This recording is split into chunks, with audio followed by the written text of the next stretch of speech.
Sonia O'Sullivan, thanks very much for coming on. I appreciate it. You're very welcome, and sorry about the delay there with the Zoom. We should all be experts on that at this stage, shouldn't we? It's a learning curve for everyone. Yeah. So every guest I've had, you're probably the only name that any of my friends and family would recognise that aren't into running. Everyone knows who Sonia O'Sullivan is. Do you still find that a bit strange? Not really. I suppose you get used to it, after a while. I suppose I find it strange in that I walk around most of the time like nobody knows who I am, and then it's only when I'm with people that I suppose I notice it that much. Yeah. Like I just kind of say hello to everybody, and I suppose in a way you just treat it like normal.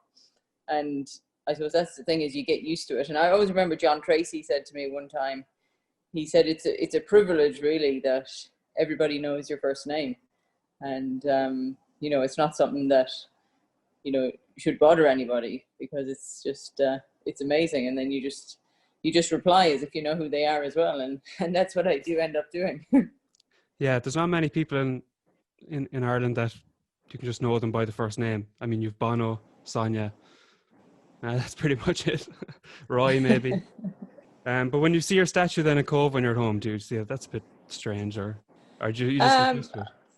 Yeah, no, I'm a bit used to that now. I do walk past it fairly quickly, unless I arrange to meet somebody down there, which happens regularly enough, believe it or not, because when there's visitors to the town, they're coming to see the statue rather than me. So I say, okay, well, we'll meet at the statue and then we'll go from there. And of course, every time I go down there, I totally forget that by doing that, you're not just meeting, your friend who's come to meet you, but everybody else who's walking past as well. And it can be a bit busy sometimes.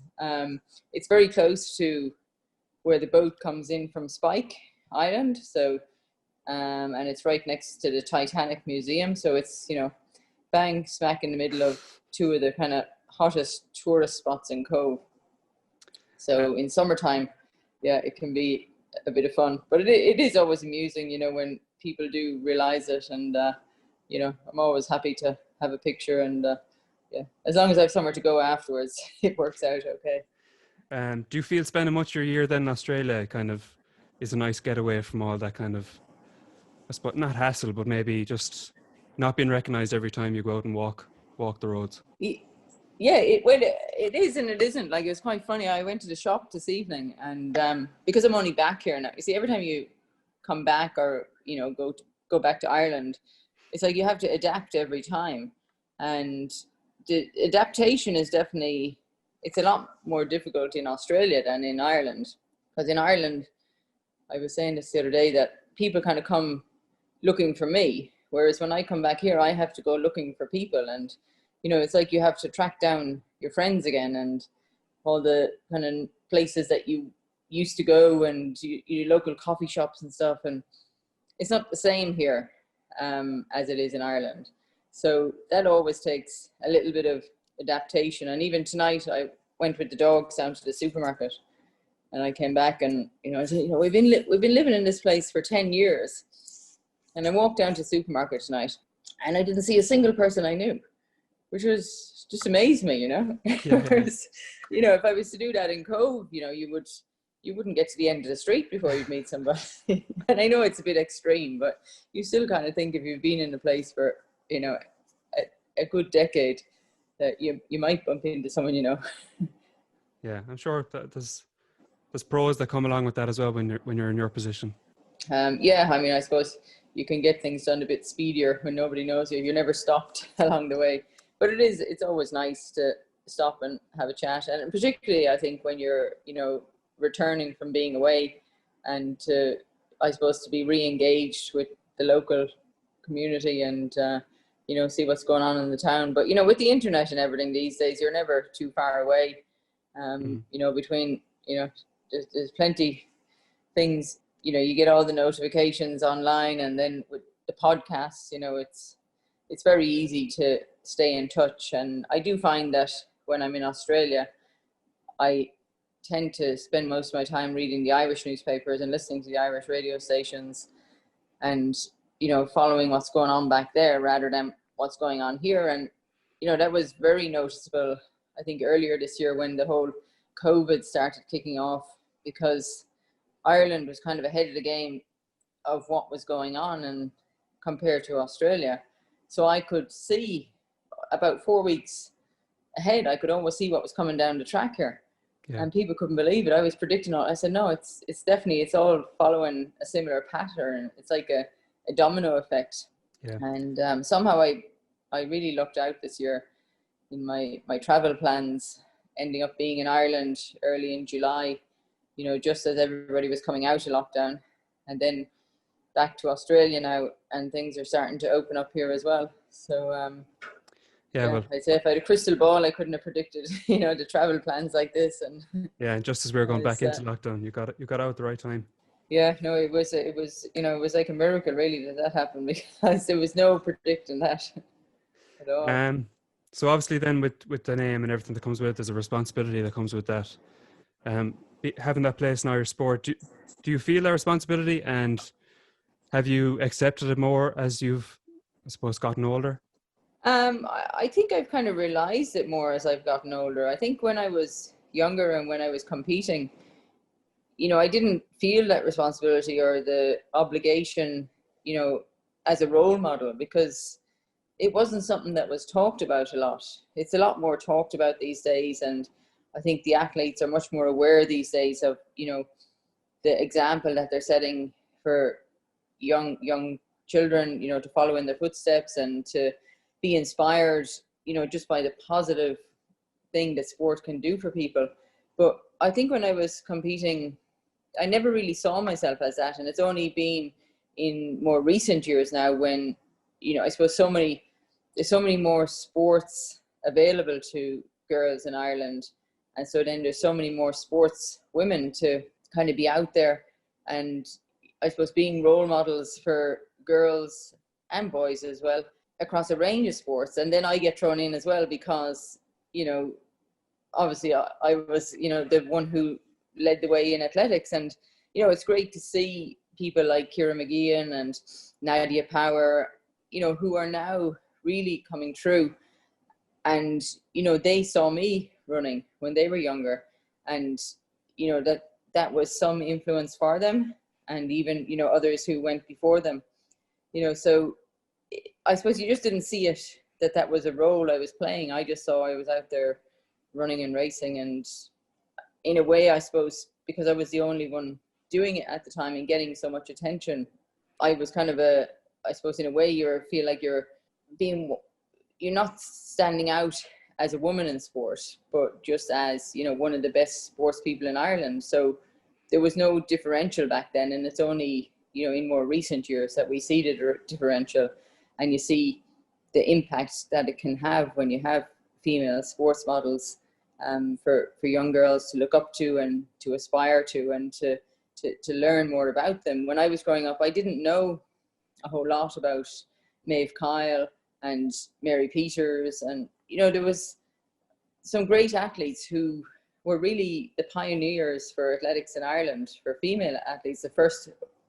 Maeve Kyle was the first Irish woman to go to the Olympics, and she went there after having a daughter. So when I had Ciara before the Sydney Olympics, it was still seen as a kind of a new thing or an unusual thing to happen, but yet this happened way back in 1960.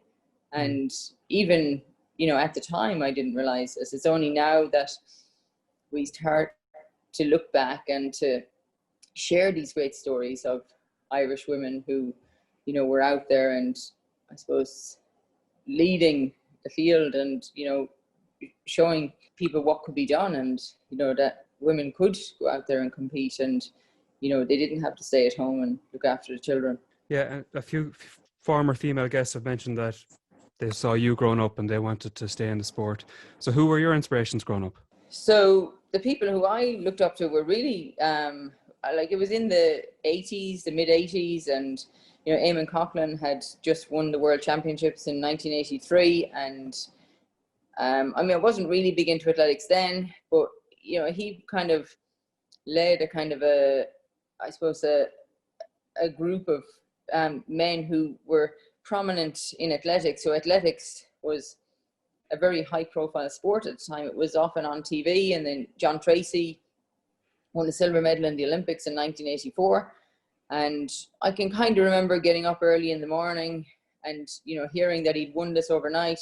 But, it wasn't that big of a deal, but reading about it afterwards and seeing all the pictures of him in the Irish Runner or the Marathon magazine, it was all stories that I could relate to. But then I think the athletes who really inspired me and made me, think that, if they can do this, then I can too, was in 1987 when Frank O'Mara and Marcus O'Sullivan were out there winning the World Indoor Championships.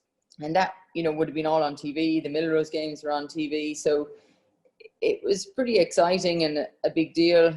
And then it was a sport that I was taking part in.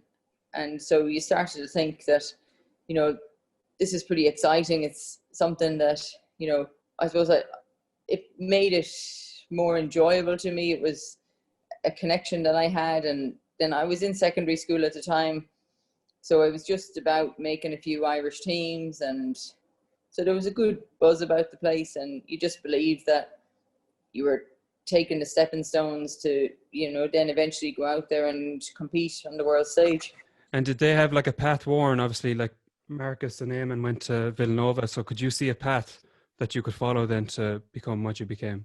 Well, I suppose not an obvious path, but, decisions that I had to make along the way were helped by that, because they were examples that were set out to me of people who went to college in America, and where they went probably helped me to decide to go to Villanova. And there was always this talk about the Irish pipeline, and, that was only linked to Villanova, even though there was Irish athletes going to colleges all over America. But there was probably only about 3 or 4 colleges in America that I'd ever heard of, or that most people had ever heard of. So your choices were fairly limited, because you wanted to go where someone had been before, and, where people had been successful before. And like at Villanova, when you go into the field house, and like it's really old building, and you walk up the steps, and there's this giant picture on the wall, and it's of Ronnie Delaney kneeling down praying after winning his Olympic gold medal. And, when you see how he was the esteem and people just kind of, they never forgot him. And he was always, held up there as an example to, not just track and field athletes, but all athletes at Villanova, of somebody who had come to college and then went on to, fulfill the dream that most athletes have of winning a gold medal at the Olympics. Yeah, so I want to go through your career a small bit. What's the overriding feeling now when you reflect back on your running career? What comes to mind? I don't know. It was all a bit of a whirlwind, really. It went by really quickly. And I suppose when you look back now, you also look at the athletes who are competing today. And I think that, a lot of the time I was out there running, and it was a bit hit and miss. There was, you see nowadays people, they've got it worked out better, how to run races, how to pace the races better. Whereas I think we aimed high and we tried really hard, but we never lined up knowing exactly what we were going to do. And particularly those times when, like, if I would line up and be trying to chase a fast time, and obviously the pacemakers were there, but I'd only ever really thought about the part of the race where the pacemaker was staying in and how far they were going to get me to. I never thought beyond that. And you just hoped that when you got there that you were still going to be strong enough to keep it going.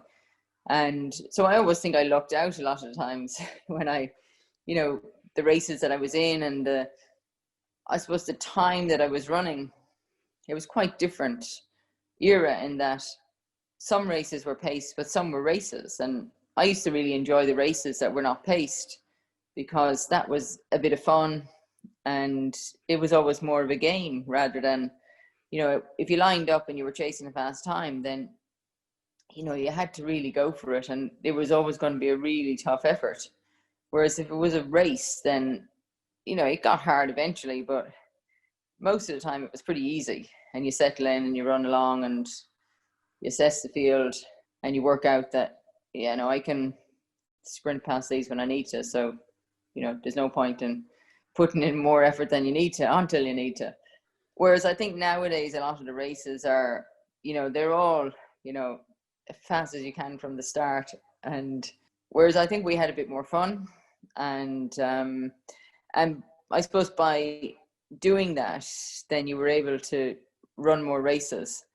And there was a time in the year where you didn't do any more training, and that was it, and you were on the circuit and you were just going race to race, and there was no real race planning. It was just kind of, well, the race is on, so you go, and then you go to the next one, and you keep going until you run out. And it was a lot of fun, and I think I really did enjoy the racing more than any training that I did. And it was only later in my life, and when I started to run more road races and longer events, that the kind of like the purpose of training, I kind of understood it a bit more, and I continue to understand it a bit more. And you realize how you can actually set things up, because you can prepare much better for it. Whereas we just did hard training, and then you ran races, and you just got yourself as fit as you could to be ready to run races, and then you let yourself be competitive. So yeah, I don't know, it's I would love to, I suppose, run some races like people run races now, and just see how I would go in that, and maybe with more people around me going at a faster pace, then how would I have dealt with that. And like, I always believe across the board that I should have run faster, and I used to always say, well, it was because I didn't have the opportunities. The races never played out the way they did, and then the season was over, and then you had to start again the next year. Whereas I think when you look at the races these days, there's a lot more races where girls have opportunities to run fast times, because I suppose there's more races there doing that, rather than just going out there to win the race. Whereas for me, I think from a very young age even, it was all about winning races rather than running fast times. And that's the only regret I would have, is that I didn't get the opportunities that I needed to run faster times. So I know you're commentator for that women's world record 5K in Spain. Were you looking at that thinking, if I had all that equipment to have, like the lights on the track and all that, you would have ran so much quicker? And the fast shoes. Don't forget them. We won't get into that. No, but they are there, and they do help. There's no doubt, because I have tried them on and I've worn them, and I know. But yeah, I mean, but the thing is, when I watch that and I see Giddy run those times, I can see how it's possible. Like, I know a lot of people would look at it and they'd say, oh, that's outrageous. Like, how could you be running that fast? It doesn't add up and stuff. But when you look at the breakdown of it, and I used to always think this with the marathon, when you break down the pace per mile, was at the time, because I used to think in miles, to run in the kind of mid 220s, even down to 222 Irish record kind of level, it was actually very achievable if you broke it down. It was just to be able to get yourself to do that and to be ready to do it. And the same thing with the women's 5,000 meter world record. She wasn't running extraordinary split times. She was running very even, and yeah, just was able to keep it going, I suppose, all the way. And I don't know, when you talk to the athletes, they're not convinced that the lights help them, but when you're watching it, while you're commentating or while you're watching it on TV or in the stands, it looks like the lights are helping them. So maybe subconsciously the lights are helping them, and they're being pulled along and just maintaining that constant even pace, which is what you need to do to run faster than people have done before. Yeah, when you said you kind of you ran to win rather than, or you had the opportunity to win rather than run quickly, do you think that, I suppose, that captured people's imagination a lot more for people that weren't interested in running, just the fact that you were winning races? Yeah, definitely. That was a big, I suppose, interesting thing for people. It was a news item because if you win a race, then it's big news. Whereas if you just run around and run a fast time, it's news to a kind of a niche market and people who understand the sport, but not to the general public. So, you know, I think in the 80s and 90s, up until around 2000, athletics got a lot of coverage in the papers. And so for me to be able to go out and win a race every second day, you know, you were constantly in the news. And so I think that definitely grabbed people's attention, and people can relate more to that. And, you know, it's very easy to watch a replay of a race and you can see the result instantly and everybody understands it. You know, you don't have to sit through a whole game, or you don't need to understand any rules or anything. It's just so obvious, the results. And I think that's what connects athletics with the general public. And, you know, people get into it every 4 years at the Olympics because they're watching all sorts of sports. But I don't think we have that anymore on the regular kind of, I suppose it's not readily available to everybody easily. Like if you want to watch any athletics meet now or any, you know, world record attempt, they're all going to turn up online at some stage.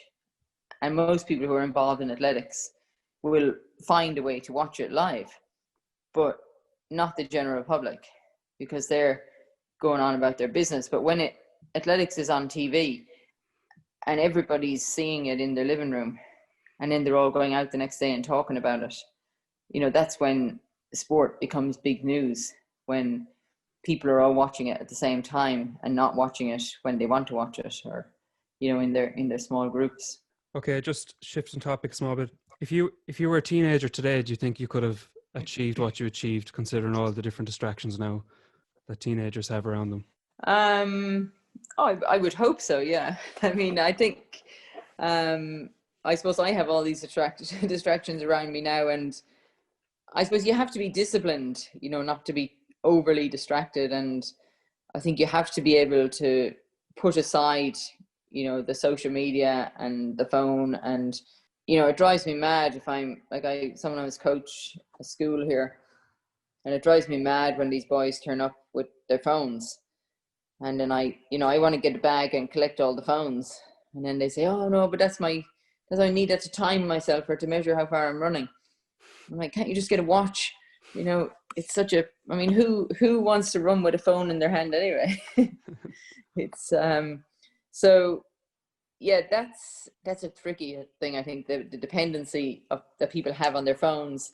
And I think, you know, it takes some discipline to be able to walk away from it and to realize that, you know, to be really good at whatever sport you choose to do, you can't have that distraction. You have to be, you know, solely focused on what you're trying to do at that time, and, you know, worry about everything else later. And, you know, I think I was really good at doing that anyway, whatever other distractions I could have had in my life, whether it was, you know, family or friends or anything that was going on. If I was doing a track session, or if I was at a race meeting, I could totally block out anything, any news at all that I had heard in the day. You know, as soon as I entered into that kind of getting ready for the race and the countdown to the race, you know, there was nothing else on my mind. It was like as if I could just kind of blur everything out and, you know, only think about what I had to do, and not be distracted from it. And I think, you know, whenever I was distracted, then I knew that I wasn't totally focused on the race. And that was when, you know, there was a good chance that things weren't going to work out so well.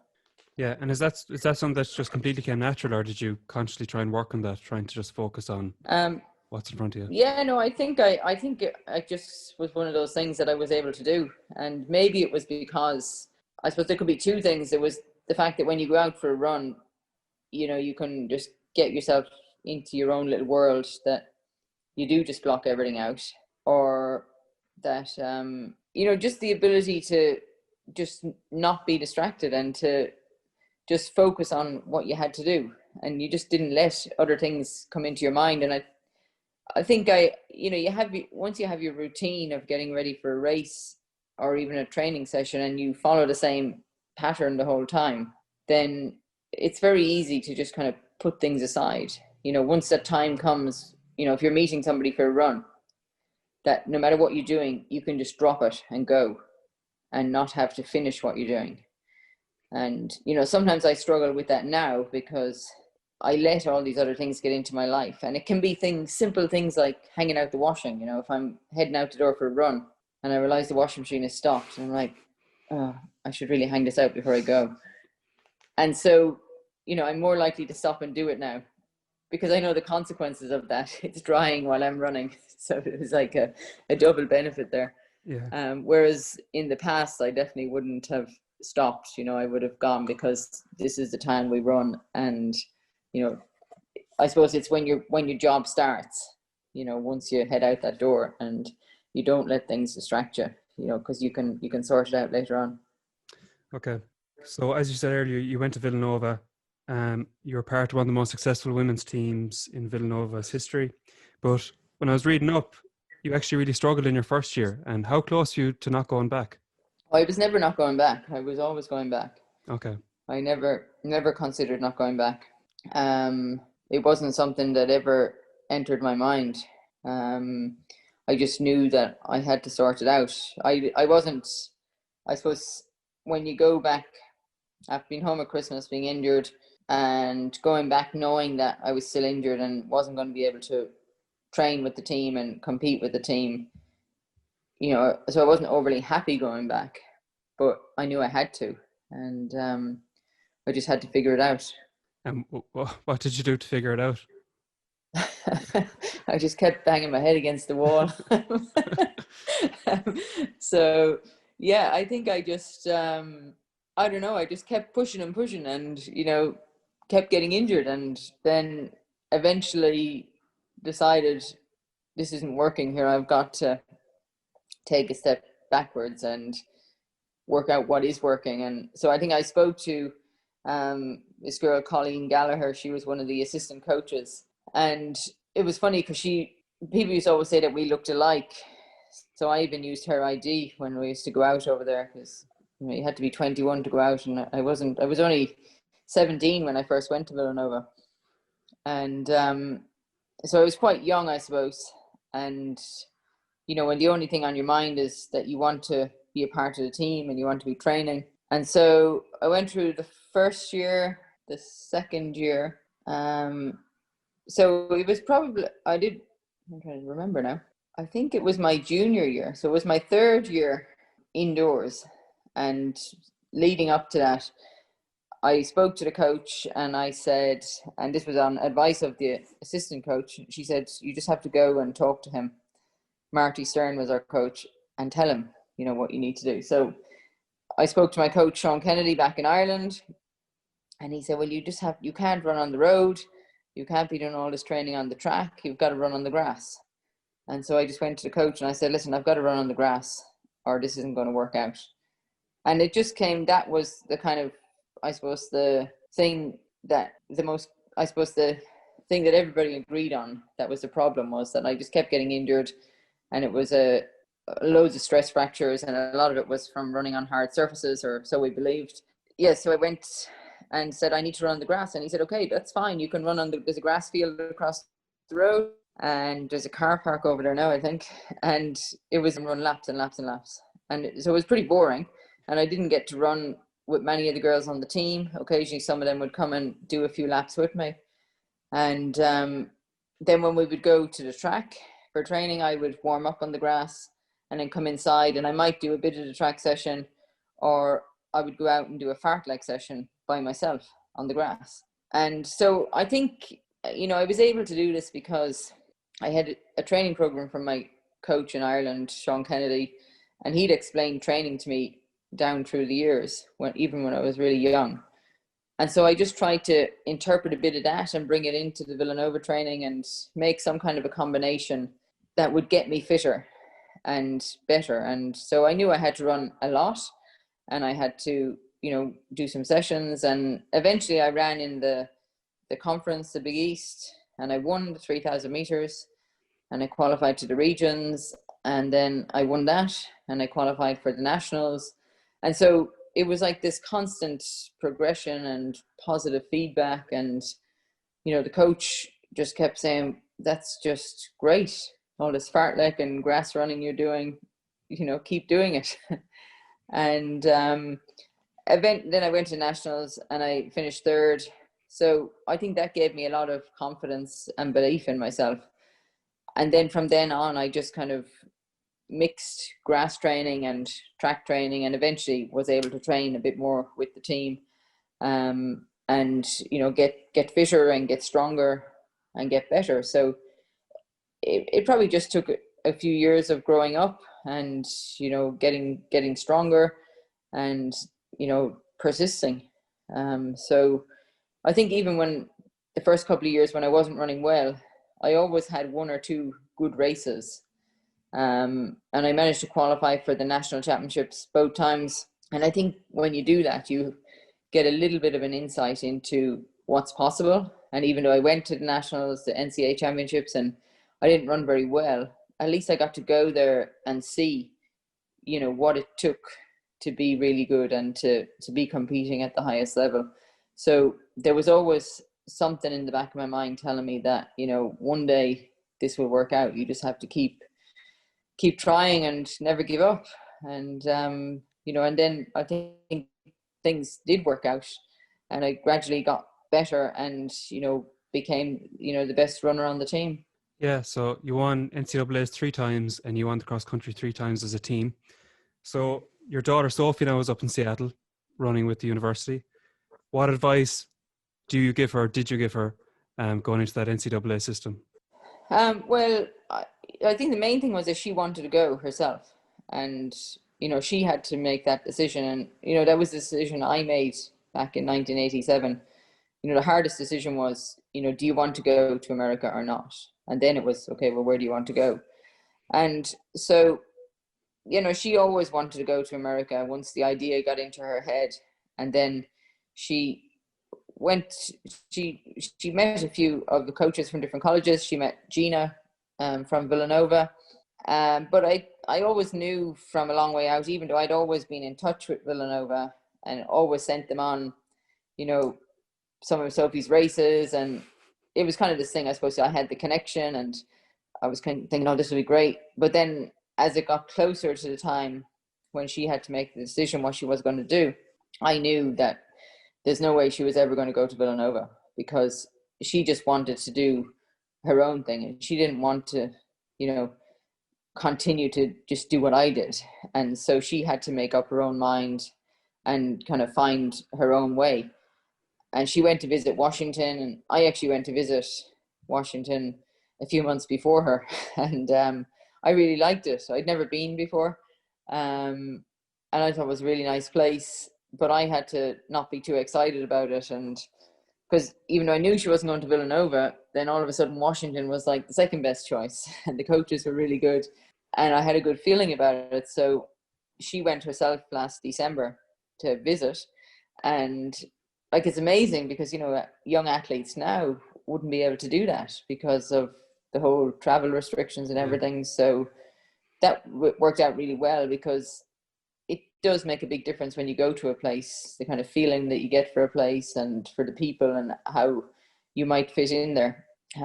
So, I think for Sophie going there, I don't think I really gave her any advice. I just kind of let her make the decision what she wanted to do, and then, tried to help her to make it happen. And, it got a bit tricky this year with the embassies in Australia closed down, and she had to come through London to get her visa processed.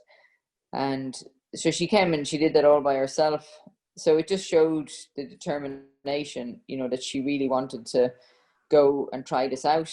And, I think the big thing for any athletes thinking about going to college in America or going to college in America these days is that, you're not 100% signing up for 4 years.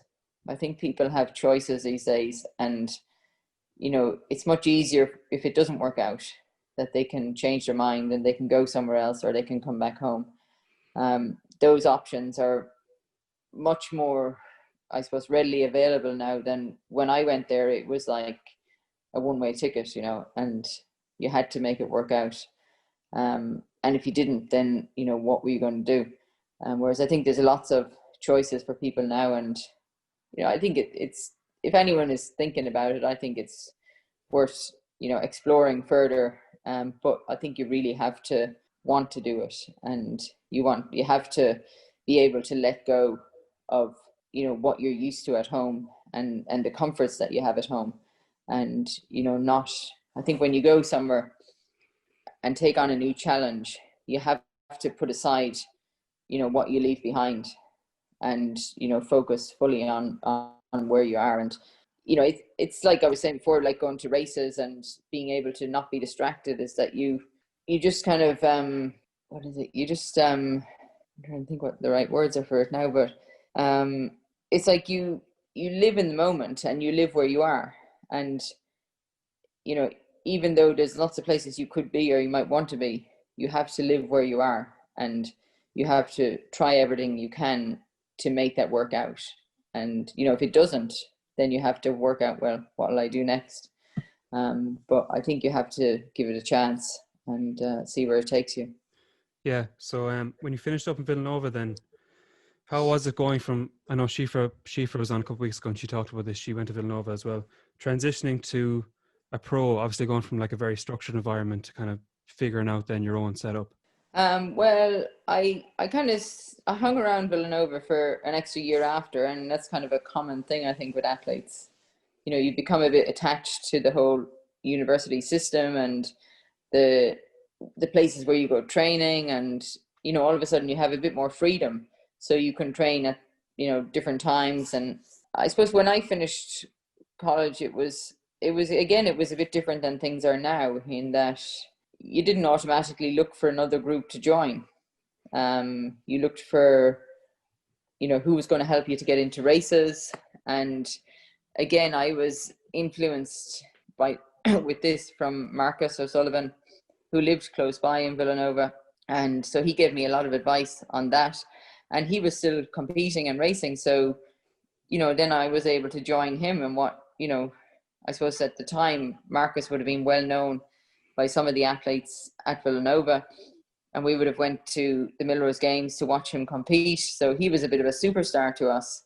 And so for me to be able to join him on Irish teams and then traveling around Europe, that probably was, I suppose, what made the transition easier for me, in that I went to the same agent that Marcus had. We went to Kim MacDonald, who was based in Teddington. So we went there after the 92 Olympics. I trained in Villanova, I think, up until like early summer, and then went to Ireland, and I stayed in Cove. I stayed at my parents' house and trained for the Olympics there. But then immediately after the Olympics, I went with Marcus and Frank and a few others to run some races that Kim had organized for us. And then there was, at one stage after a few races, I got to go back to Teddington and have a run around Bushy Park. And I couldn't believe it. It was amazing. Like, I'd never run in such a big park with so much grass. And that was always my thing, was to run on the grass and the soft surfaces. And this was at the end of the season, so I didn't really get to run very much. I think I did one lap, which was about 7 miles. And, immediately I was like, oh, I've got to come back here again. This is great. And so my mind was made up then to come back to Teddington the following summer and to join with the athletes there, who were then, going to the races around Europe. So it was slight. I mean, I went back to Villanova again at the end of 92, and there was a few athletes training there that I used to join in with, but I did a lot of running by myself. And yeah, so you were always kind of filling in the gap between summer and then the following spring when you would head back for the races. So I did stay around Villanova until, for a good few years, up until after the 96 Olympics. So it was definitely a good training base for me. And there was people to run with, even though it wasn't a organized group like you would see these days. Yeah. It wasn't a sponsored group or anything like that. So, and I suppose I was lucky. Villanova were sponsored by Reebok at the time, and they always supported me in the summertime when I would come back to race. And then once I graduated from college, then they were the first shoe contract that I got. And I think because that year I broke a lot of Irish records, even though I wouldn't have been getting paid very much, I got a lot of bonuses for all these Irish records. So, I could never have imagined I would have earned so much money so quickly. So it was all good news. So at what point is there a point in time where you decide I want to be the best in the world? Like, how do you widen your scope of how good you want to be? Well, I think in '92, when I finished fourth in the Olympics, over 3,000, I would never have predicted or imagined, that I would finish fourth, or that I was even close to getting a medal. I mean, I think if I had known that or thought about it even, you line up in the final, and if someone was to ask you, what are you going to do? You think, oh, I'd love to get a medal. But you don't really believe that. You just kind of think, well, I'm in it, so why wouldn't I? But at the same time, that there's all these other girls who are way better than you, and you haven't yet got to that stage where you feel like you belong in the race. And I couldn't believe I ended up at the front of the race with a lap to go. And it's like, what am I going to do now? And it was a bit of a panic mode setting in there. And I just ran out of steam in the home straight. So I think that gave me a lot of belief and confidence and a sense of belonging. And then I had the opportunity immediately after the Olympics to go and race, like races. I had like all distances, and run against the three girls who beat me in the Olympics. And my sole purpose was, I'm going to beat all these girls, on every time I get a chance. And I did before the end of the summer. And then the following year in 1993, my first proper race out was 3,000 meters in Hengelo. And I'd grown a lot in like kind of, I suppose, confidence and belief and strength over the winter. And I remember turning up in Hengelo, and we were talking about the pace was going to be 68. And they said, are you sure you want to run 68? And I said, yeah, no problem. And so, I suppose I knew what I was capable of, and that's what I wanted to do. But the main focus for me would have been on just winning the race. And Romanova, the Olympic champion, was in the race, and I won the race. So, then all of a sudden I was like, wow, now I can beat the Olympic champion first race back in 93. So straight away, your confidence and belief soars, and you just believe that anything is possible. And, I suppose that was the start of it all for me. Yeah. And then something I'm interested in is like, when you do become the best in the world and you've climbed the mountain, like what's the next target? Like, how do you say, okay, like what's motivating me now? Or how would you keep that fire lit? Well, I suppose in 93, so I didn't win the World Championships because the Chinese came along and they stole that from me. I'm sure you were the best in the world. Let's be real. Yeah, but other than that, I was the best in the world. So I suppose, but this is still like, it's different when you don't win the World Championships. Then you still have something to achieve. You still have that goal to chase after, and I suppose you're not satisfied. So and then 94 was the European Championships, and so that was the first major championships outside of like the World University Games that I won a gold medal. And so I suppose your confidence and belief just keeps growing, but you're never satisfied. You always want to go faster. You want to win more races. And so I think a lot of the time I didn't really, appreciate a lot of that success while it was going on.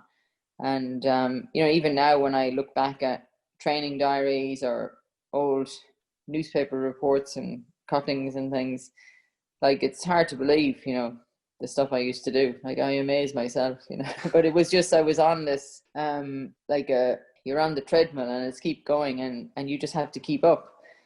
And, it was quite different back then because you didn't stop at the end of the season until you didn't decide to stop. You stopped when you could go no more and you were just worn out. And, there was definitely always a point where you'd kind of reached the pinnacle of the year and then you were hanging on for a few races, and then it was a real struggle. Like, I know one time I went to Tokyo and I was dying. I had to run a 5,000 meters there, and it was one of the hardest things I ever did, to run 15:20. I think when you've been running all these races all season, and then all of a sudden 15:20 is difficult, but you just run out of endurance and you just get tired, and just from all the racing and traveling, and mentally and physically, it just wears you down. But that was just what we accepted. That's what you did. And then you would take your 2 weeks off and another 2 weeks to kind of get back going again. And it was always a long, hard struggle to kind of regain fitness and get ready to, I suppose, be ready for the following summer. So it was a very short year for me, the competing year. And there was a lot of tough times in the winter, struggling to try and regain fitness and get myself back in top shape again. I know you said it was like a bit of a whirlwind, but when you achieved something big then, and when all the media went away and you kind of had time alone to yourself, did you kind of soak in the moment, or did it was it all just a blur? No, you would, like, with the people around you, particularly, it was always really special, when we would come back to Teddington, and Marcus and Frank would be there, and Bob Kennedy from America was always someone who was always around the place, and Steve Holman. Like, there was always a group of us who, you'd eventually come back for a few days between races, towards the end of the season, and we might go out and, go for dinner or something, or even go into London for a show, just to do something a little bit different, because we'd still be hanging around waiting for a few more races. And then there was often a mile race at the end of the season in Edinburgh. We used to go for a road mile, and that was always, it was one of those races where everybody would be looking forward to it, because they could relax afterwards and have a good time, because there was no pressure then for anything that was left of the season. Was just bits and pieces. It wasn't really important. My next question is, were your biggest learnings from your highs or from your lows? And in hindsight, how valuable were those learnings? I'd say definitely from the lows would be the biggest learnings. And I probably didn't learn it quick enough to be able to implement it in my career, because I think when I did have any disappointments and bad races, I think I took it pretty hard, and I would definitely beat myself up about it a lot, and it would take me a lot to put it aside and to move on to the next thing.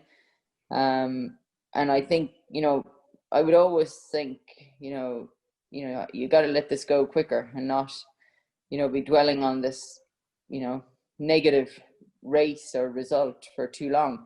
But oftentimes it did carry over, and when you look back, you think, oh, I just wasted so much time. I could have dealt with that much better, and then maybe have moved on from it a bit quicker, and then got better results afterwards. So yeah, you definitely learn a lot more, I think, from I suppose, the races that don't work out well.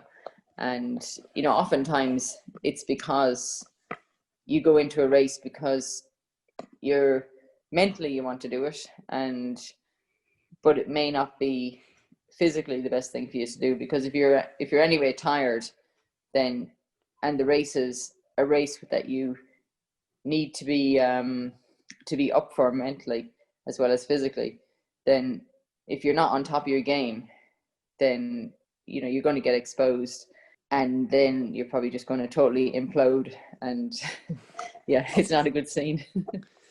Do you think if the race in Atlanta did go as probably you had in your head, would you have won the medal in Sydney, or was Sydney kind of like redemption for that race? Yeah, I suppose I've never really thought about that too much. I suppose Atlanta is one of those things that I've kind of buried, and I don't think about it too much. But yeah, no, I think, things probably would have been a bit different if that had come out, as we hoped. But it took a long time. It wasn't an immediate redemption, going to Sydney. It took a good year and a half to kind of get back from that. I think, in some ways, I suppose if Atlanta hadn't turned out like it did, and that doesn't mean that I would have won, but I might, I just needed to have had a better result and not as disaster as it was, then I probably would have had a bit more belief and confidence in myself in Sydney. Whereas I think it was like there was a bit of a chink in my armor going to Sydney, in that I was a bit vulnerable, and you can cover up a lot of cracks and you can be really well prepared, but there's a little bit of like doubt or hesitation, and in some ways that's probably what cost me winning in Sydney, and just, I suppose, wanting to make sure I got a medal rather than ensuring it was winning the race. Do you look at that race then as kind of bittersweet almost? Yeah. I mean, I do, like, it's definitely, a huge highlight in my whole career. I suppose in a way it's probably, the best result I had, even though I won, the World Championships.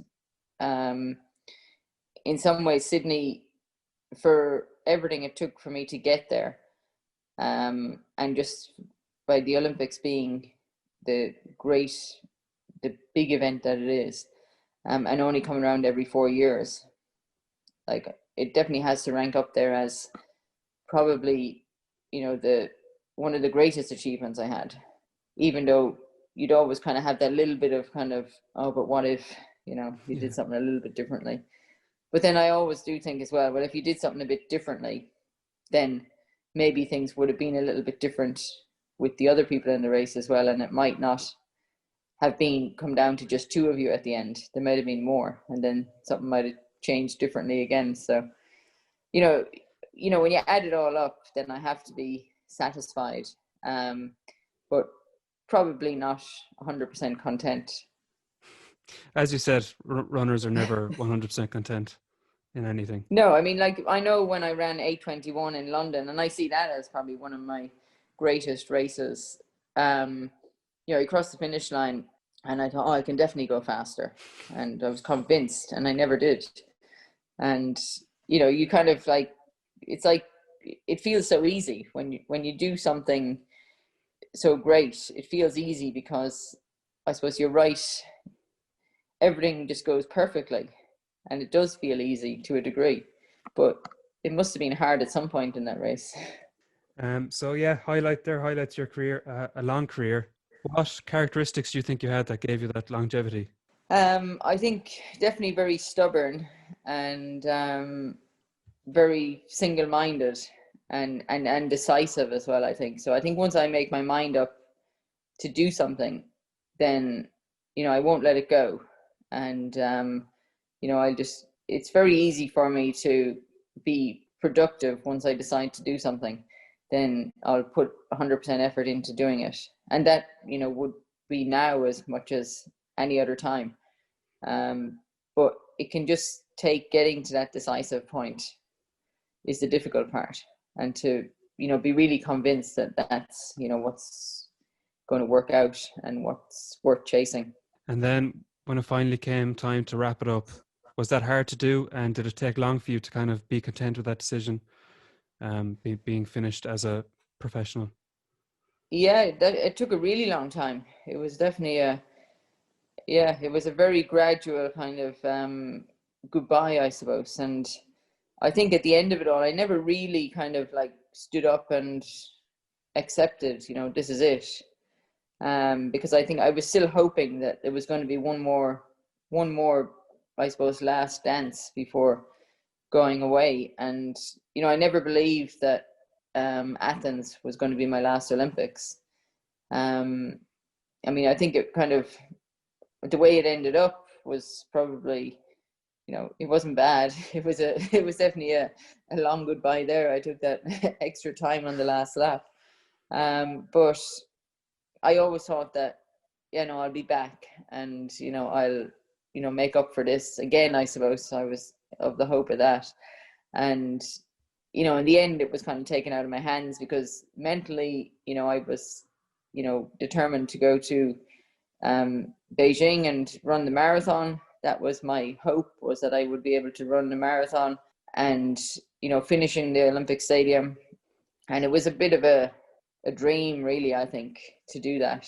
It was probably a bit of a fairy tale in a way to have that kind of an ending to my career, because the marathon was probably never an event that I would have been happy doing, because it was unlikely I was going to run very well. It would have been just running around, and then, did I really want to do that anyway? And even though I say it would be a nice ending to run into the Olympic Stadium, would I have been happy doing that? I'm not sure I would have.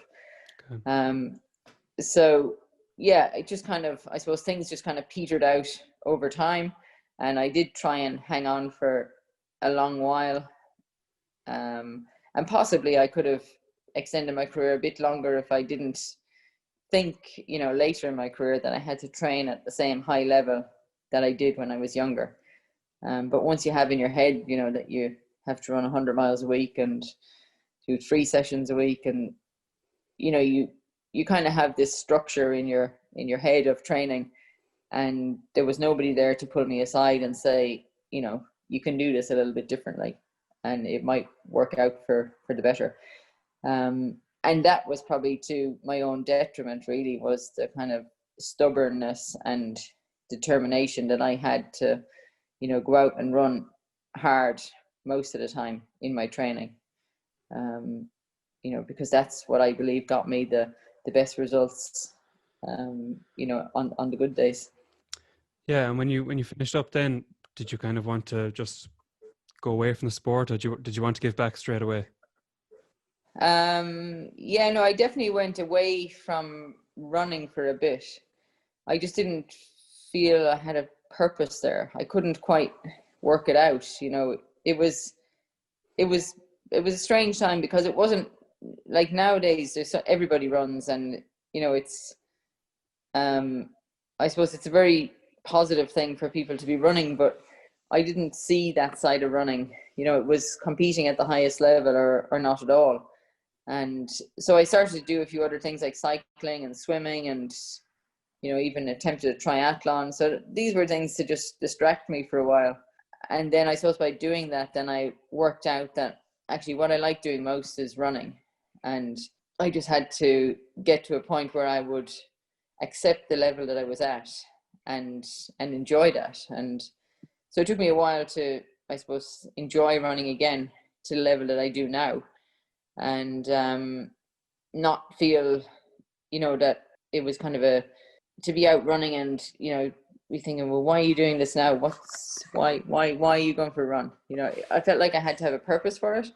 And so I still, in some ways, need a purpose. And, then along came parkrun, was kind of the savior really for me the past few years, because that kind of gave me this little target to aim for, on a Saturday. And it wasn't just all about running fast, but about going to lots of different places and exploring and meeting people, and just, running on a different level and relating to people on a different level, and going to parkrun as a fun runner, not as an Olympic athlete. And, so it always, I suppose, in some ways, when I go to events and things now, I go there as an equal to everybody who lines on the starting line. And, it always does surprise me when people kind of think that, I would go a lot faster than I do, because, you can only go so fast as you get older, and I just enjoy it. And I suppose it's a big part of my day now to be able to go out for a run, and, to just, it's just a part of my life. And that wasn't how I thought about it when I was competing. I definitely thought about running differently when I was training at a higher level and aiming for the Olympics. And whereas now I can go out and relax and just enjoy it and get that good feeling, and that everybody talks about. And you come back in after a run and you're ready to take on the day and whatever is thrown at you. So you mentioned parkrun, that's really taken off everywhere, really. And then I've been listening to your podcast with Jared Regan, the Irishman running abroad. you know, there's so many people running now, especially with COVID as well, but they don't know very much about the sport at the higher level. It's like, so how do we capture all those people that are out running and get them as fans? Well, it's amazing, it's like people just put on their shoes and they run out the door, and most people try and run too fast, and then they don't get too far because they've started too fast. And yeah, it's to be able to educate people that there's more to running than just running. Like, you can actually think about it and vary the pace. And so I try and help out people. I coach a group here and I help out a few friends, and I think I have a really good interpretation of training now and understand it a lot better than I used to. And so, you try and explain things like threshold pace to people. I had my cousin run with me last week, and I took him to the track, and he likes to run a bit, but he wants to know how to run a bit better. And I said, well, you have to learn how to pace yourself, and then you have to learn how to run at different paces. And so we did a few laps of the track, and he just sat in behind me. And most people think when they go to the track that, you got to run fast and you'd be on your knees at the end of it. Whereas this is just kind of a gradual wearing down of, because you're operating at about 85% effort. So it's hard enough, but it's not too hard. But after 5 or 6 efforts, then you start to get a bit tired, and then you realize that you're actually doing something. So it's just to teach people that you can get so much more out of running if you understand it a little bit more. And that doesn't mean that you're training at the level of an Olympic athlete. You're just training with more purpose to your runs, and you can run for different distances and different paces and different surfaces and different uphills or downhills, just to kind of break it up and make it a bit more variety. And then I think people will improve a lot, and then I think you're a bit more prepared to take on, particularly when they start to run longer races and marathons and things like that. I learned a lot about that when I ran the Dublin Marathon in 2015, and I'd run a few marathons before and trained, like I was going to run really fast. But I still, it was the basic stuff, a long run, longer sessions. But I didn't really think about the training the way I needed to be able to run a marathon. So when I ran in 2015, I got a really good understanding, and I knew what I was able to do when I stood in the start line. So there was no fear there. And I knew I was going to be able to go out and enjoy it because I prepared really well. And I think that's the key, is the preparation. When you set yourself a challenge to run whether it's a distance or a time for a race, the better you prepare for it specifically, then the more enjoyment that you'll get out of it. Yeah, the pacing is a big problem. I don't think any of us would run if we had to run as hard as we can every single day. Pretty miserable.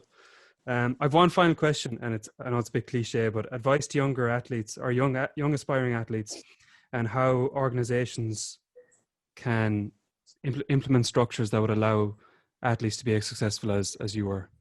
I think the younger athletes, I think they need to be really patient, and I think not so focused on times. I think there's a big pressure focus on athletes chasing times now, and I know you have to do it sometimes to qualify for championships, but I think it's really important from a young age to get athletes to learn how to race and how to react in races and how to be competitive, and to develop the competitiveness within an athlete.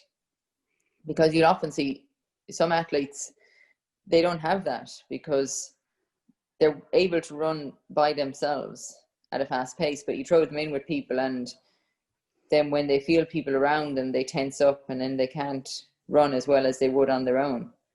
But at the end of the day, you're going to have to race, and that's what it's all about. It's not about fast times and time trials, because records will be broken and people will run faster. There's always going to be improved technology and tracks and everything Shoes. else, better weather. But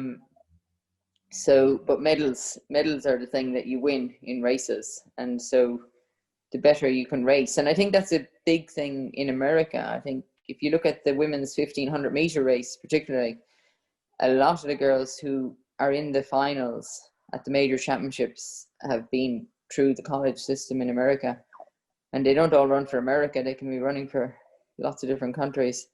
And they're the ones who are, competitive enough to actually get into the final. And that's the thing is, it's a different race once you're in the final, but to get to the final can be the hardest thing. And to do that, you have to have a lot of race practice. Okay. Thanks very much, Sonia.